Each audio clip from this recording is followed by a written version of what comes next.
Good morning मित्रांनो. रातचा blog काहीच सांगता नाही आला. हे आपलं घर आहे, पाठीमागं हा साईड आहे रील स्टार. हे आपल्या गल्लीतला एरिया आहे. पाठीमागं बघू शकता, पाठीमागं घर आहे, इकडे घर आहे, इकडे घर आहे पाठीमागे, इकडं आहे पाठीमागे घर मित्रांनो. समोर परत घराच्या समोरच रेल्वे स्टेशन आहे. बघू शकतात पाणी साचलेले, खूप सारा पाऊस झाला आहे रात्री. आपण पेरूची झाडे पाठीमागं बघा.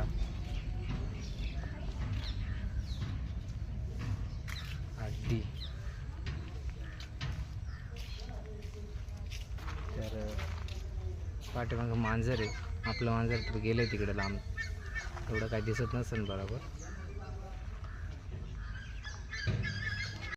2 टावर आहे मित्रांनो, 2 खूप मोठे टावर आहे. पाठीमागे एवढं काही खास दिसत नाही आहे. बघू शकता मित्रांनो, हे बघा समोर टावरच्या समोरचं रेल्वे स्टेशन आहे. पाठीमागं एक ट्रॅक बनवलेला आहे त्यांनी, तिथे मालगाडी वगैरे असे लोडिंग करण्यासाठी गाड्या येतात, स्लीपर वगैरे. पाठीमागं बघू शकता मित्रांनो.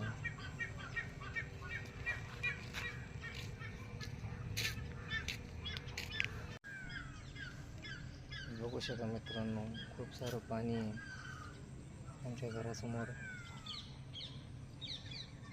तुमच्या घरासमोर आहे का असं पाणी?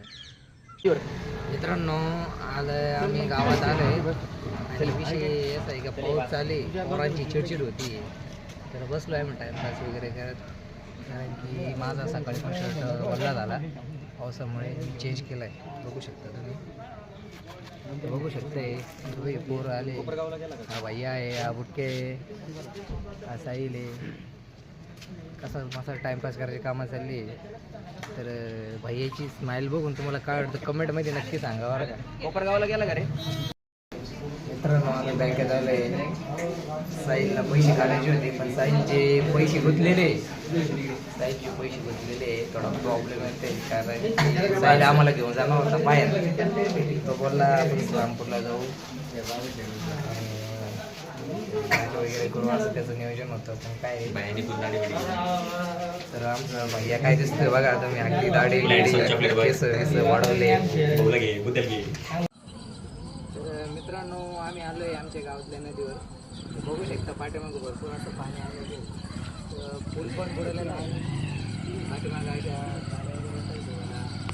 दुसरं एक पुलाचं काम चालू आहे, पण ते अजून काही पूर्ण झालेलं नाही. भरपूर असं पाणी आहे, तिथपर्यंत पाणी टेकलेलं आहे. मित्रांनो बघू शकताय, ही बाई एवढ्या पाण्यातून चालली. भरपूर असं पाणी आहे इकडं बी बघा साईडला. हे पण ही चुकीचं आहे, अशी डेअरिंग नाही करायला पाहिजे. याला डेअरिंग नाही, याला कौतिकपणा म्हणतात. बघा